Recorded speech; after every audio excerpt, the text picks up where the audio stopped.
waxaan rabaa halkan inaan wax yar ka iraahdo dhibaatadii ka dhacday dowlad deegaanka Soomaalida Itoobiya magaalada Jigjiga run ahaantii aad iyo aad baan uga xunahay meesha wixii ka dhacay dib weyn baad ka dhacday ummadda Soomaaliyeed meel kasta oo joogtana xanuun ayay ku qabatay arrinkaasi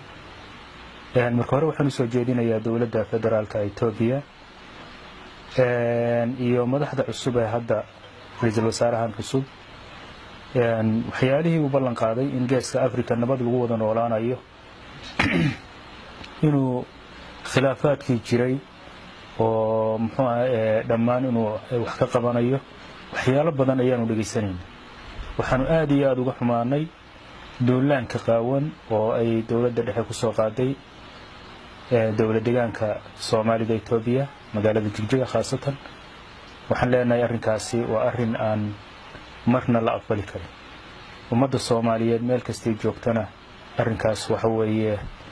waxay ka aad iyo aad bay uga xun tahay waxaan marka hore u soo jeedinayaa dadka Soomaalida guud ahaan meel kasta ay joogaan inay indhaha ku hayaan deegaanadooda dhulkooda dhulka Soomaalidu ku dhaqan tahay meel kasta ay joogaan in Soomaalidu isku garabsato sidii ay wada jirkooda iyo midnimadooda u adkeyn lahaayeen ugana jawaabi lahaayeen dhib kasta iyo wax kasta oo soo wajaha waxaan la soconaa in khayraadka ku jira deegaamadaas la yiri Soomaalida wax aan macno lahayn 5% ba ama boqolkiiba 5 bay ku leeyihiin waan aragnaa inay tahay dulmi iyo xaqdarro kacdoonka waxa keenaya iyo in lagu soo duulana oo muxuu ahaayay waa dhibaatadaas iyo wax la mid ah oo kaleeto arrinka markan waxa leeyahay khaasatan dadka dowlad deegaanka Soomaalida Itoobiya ama ha noqoto jamhadda ONLF ama ha noqoto maamulka ama shacabka dowlad deegaanka dhammaantiin waxa leeyahay wada jirkiina ayaad wax ku noqon karaan wax kasta oo khilaaf oo dhexdiina jira wada hadal ku dhamaysta arrinkaana waa inaad xoog saadaan sidii aan leedin burburiyeen waad aragtaan Soomaaliya 30 sano bay maraysaa markii dowladii dhexe la burburiyay sharafteedii iyo karaamadeedii dhulkay ku dhacday meel laga soo qabta ayaa la laayahay waqtigan xaadirka ayaa 10 calan iyo 10 maamul iyo 10 dowladood loo sameeyay waxa weeye rajada iyo waxa laga qabaa Ilaahay agtiisa khayr baan ka rajaynaynaa laakiin waad la socotaan waxa weeye waxa tihiin maamul hadda soo korayay muddo kooban ayaad horumar weyn ku samayseen yaan dhibaato dhexdiina laga sameeyay idinka iyo maamulkiina iyo madaxdiina yaan dhibaato dhexdiina laga sameeyay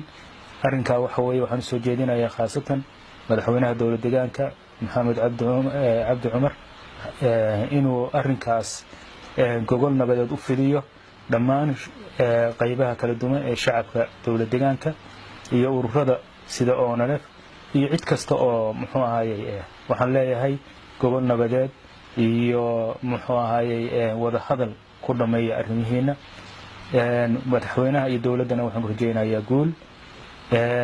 waxaan rajaynayaa Ilaahay idinkiis Soomaalidu iyagoo isku duuban inay si isku mid ah uga jawaabaan waxyaalaha dhacay shalay iyo wixii la midka ah oo kaleba arrinta kale oo aan baraarujinayaa waxay tahay dadka Soomaalida ah dhibaatadii lagu sameeyay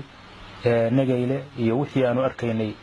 oo dadkii godinta iyo faaska lagu dilayay Soomaalidu waxay ilaawi doonto ma dadka oromada ah waa dad muslina waa dad Soomaaliya dhexdeeda degan waa dad wadanka dhexdiisa mara waa dad aan diinta intooda badan aan walaal ku nahay deegaan aan wadaagno haddii ay dhib horseedaan oo dhibaato ay sameeyaan waxa weeye cawaaqib xumada ka dhalata iyo dhibta ka dhacda cidina ma hadin mayso arrinka waan uga digayaa dowladda dhexena meeshay Jigjiga kaga soo duulayso waxay ahayd inay wax ka qabato maamul goboleedka Oromiya iyo dhibtii uu ku sameeyay ummadda Soomaaliyeed meeshii la filayay inay arrinka wax ka qabtaan dhul nabada iyo magaalo nabada iyo deegaan nabada iyo maamul nabada ayay ku soo duuleen aad iyo aad baan u cambaaraynayna waana ka xunahay waxyaalihii la sheegayay iyo wixii la lahaa dimuqraadiyad iyo waxa ay sheegaan waxa way inaan waxba ka jirin ay halka ka muuqata waxaan kaloo halkan baraarujinayaa aan u soo jeedinayaa dadka Soomaalida ah dadka Oromada ah oo dhexdooda ku nool oo walaalaha ah oo islaamnimada in walaalka ku nahay iyo derisnimada intaba waxa weeye inaan dhibaato loo geysan inaan la dhibin inaan muxuu ahay waxa ay sameeyeen qaarka kamidka ah oo deegaanada joogay inaan laga ficil qaadan arrinkaana waa soo jeedinayaa dhammaantiin waxaan idin rajaynayaa guul iyo khayr dawlad deegaanka Soomaalida Itoobiya iyo maamulkoodana waxaan u rajaynayaa horumar iyo khayr iyo nabadgelyo iyo guul ilaahayna waxaan uga baryaynaa inuu ilaahay guuleeyo cid kastoo ku soo duushana ilaahay uu ka qabto annaguna heel iyo hooba waan la garab taaganahay meel kastoo aan joogno ummadda Soomaaliyeedna arrinkaas ayaan u soo jeedinayaa hada wabillahi tawfiiq wasalaamu calaykum waraxmatullaah